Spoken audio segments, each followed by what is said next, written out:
Oi pessoal, tudo bem com vocês? Eu, Fernando Gonçalves, estou passando por aqui para agradecer a cada um de vocês que curtiram, que deixaram o seu joinha, que deixaram o seu like, que se inscreveram aí no nosso canal e dizer que eu estou muito feliz, tá bom? E antes de começar esse vídeo, para você que está chegando agora, para você que está chegando nesse momento pela primeira vez, faça um convite também e reforço aí o nosso convite, é claro, para você se inscrever no nosso canal, deixar o seu joinha e, é claro, também se inscrever e acionar o sininho. Cada vez que nós entrarmos com um vídeo novo aqui no nosso canal Fala Aí, você vai ser avisado, combinado? No vídeo passado contei um pouquinho para vocês de como foi o início da minha história, a minha primeira oportunidade como comunicador de rádio, a minha primeira oportunidade que foi fazendo locução em um grande supermercado aqui da minha cidade. E contei, né, a minha primeira grande lição que eu aprendi nesse ramo da comunicação, que foi realmente quando você errar, você assumir o seu erro e resolver os seus problemas, tá bom? Se você, por um acaso, não conseguiu assistir o último vídeo, faz o seguinte, dá um pause nesse vídeo aqui, volta lá no outro vídeo, no segundo vídeo e assiste aí para você entender do que a gente está falando, tá bom? Né? Foi toda aquela história que eu contei sobre o erro do pão de queijo e é claro, né? A minha segunda grande lição foi realmente cuidar para que a nossa comunicação não tenha ruídos, não tenha falhas, possa sair do ponto A e chegar no ponto B com exatidão, com audição perfeita para que não haja erros, tá certo? E muita gente também que me conhece pessoalmente, muita gente que também me procurou lá pelas redes sociais, no meu Instagram, @Rádio Joinville. Se você ainda não segue a gente lá, segue a gente lá por gentileza, você vai ser muito bem-vindo. E a galera me questionou, né? Muita gente que me conhece pessoalmente também falou, poxa Fernando, tem que contar aquela história do pão de queijo. A história do pão de queijo já contei. E a história do sabonete de 900 gramas? Pois é, teve essa também, viu? Vou te contar rapidamente aqui como que aconteceu.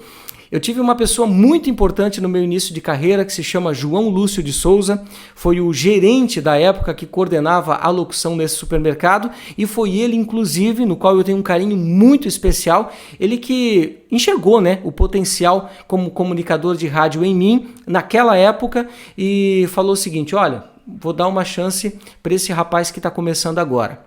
E aí, por conta disso, nos primeiros dias de comunicação, ele sentou do meu lado, a rádio do supermercado tinha uma cabine no qual ficava de frente para os caixas, né? As meninas que trabalhavam no caixa cobrando, né?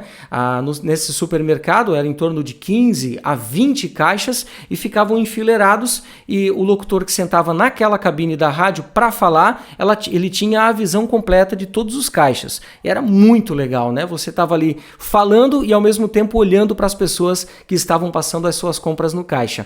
E eu lembro que ele sentou do meu lado e eu muito nervoso nos primeiros dias e eu lembro que eu peguei a lista com as ofertas do setor de higiene e limpeza. E passei lá, né? Olha, hoje tem ofertas no setor de higiene e limpeza, tem sabonete, tem pasta de dente, enfim, tem uma porção de coisa bacana em oferta, em promoção. E quando chegou para eu comentar a respeito do preço do sabonete, era sabonete de 90 gramas. E eu, muito nervoso, acabei na minha locução falando que o sabonete era de 900 gramas.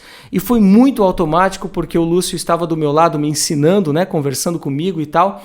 E ele falou assim, muito rapidamente, né, para consertar, né, que eu tinha falado sabonete de 900 gramas. E aí ele falou, não, cara, é 90 gramas. 1 quilo de sabonete, quase 900 gramas é 1 quilo de sabonete, dá para lavar um elefante. E aí eu sei dizer para ti que foi muito automático, saiu tudo no ar, o supermercado inteiro escutou esse erro, né? Vamos se dizer assim, essa gafe no microfone e foi só risadas. E eu lembro que eu rapidamente consertei, né? E ainda utilizei das palavras dele, né?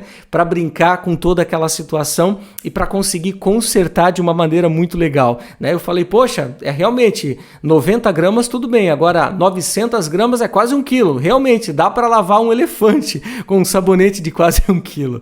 Mas enfim, isso tudo são histórias que eu vou te contando aqui nos nossos vídeos, né? Para você entender um pouquinho de como é esse mercado da locução, de como é começar a locução, né? Você vai cometer muitas gafes, você vai ficar nervoso. O ideal realmente é não cometer nenhuma gafe, né? É não ficar nervoso. Mas todo ser humano erra e, é claro, nós somos plausíveis de erro, né? Nós somos realmente seres humanos e os erros vêm normalmente como se fosse algo normal da vida. Mas é claro, com o passar do tempo, você vai aprendendo, você vai adquirindo canja, como dizem os mais antigos, e aí você vai adquirindo realmente esse craquejo para falar ao vivo, para falar em público, tá bom? Muita gente fez perguntas para mim também, e uma das perguntas que eu achei muito interessante nesse segundo vídeo foi realmente a respeito da questão da voz. Teve um telespectador aqui do nosso canal que perguntou o seguinte: tá, Fernando, mas eu tenho um sonho de trabalhar com rádio, mas eu tenho a minha voz muito fina. É necessário, é preciso ter uma voz grossa para trabalhar em rádio hoje em dia? E eu respondo a sua pergunta, assim como provavelmente deve ser a dúvida de muita gente que está nos acompanhando nesse momento. A resposta é não. Não obrigatoriamente você precisa ter uma voz grave. Para você que me acompanha aqui, para você que já conhece o meu trabalho no rádio, sabe que a minha voz não é nem um pouquinho grossa, a minha voz ela é aguda.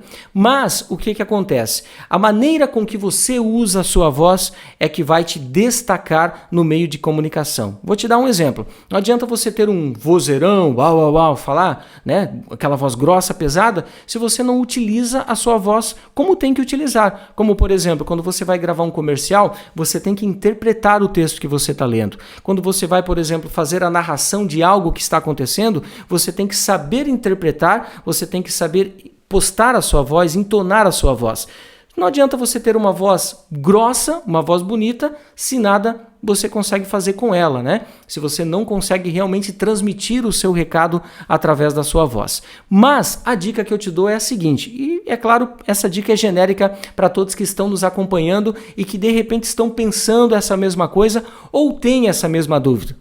Procure um profissional da voz, procure um fonoaudiólogo, procure uma fonoaudióloga, explique toda a situação para você, faça aqueles testes que cada profissional tem para fazer e, é claro, você não vai se arrepender. Peça dicas de como usar melhor a sua voz, tá bom? Gente, grande abraço para todo mundo. Esse vídeo foi bem curtinho, mas foi bem esclarecedor e eu espero todo mundo no próximo vídeo aqui no canal. Então vai lá, se inscreve, acione o sininho, compartilhe aí com seus amigos. Daqui a pouquinho tem mais vídeo novo chegando no pedaço com mais dicas para você, tá bom? Quem chegar primeiro, espera pelo outro. Valeu!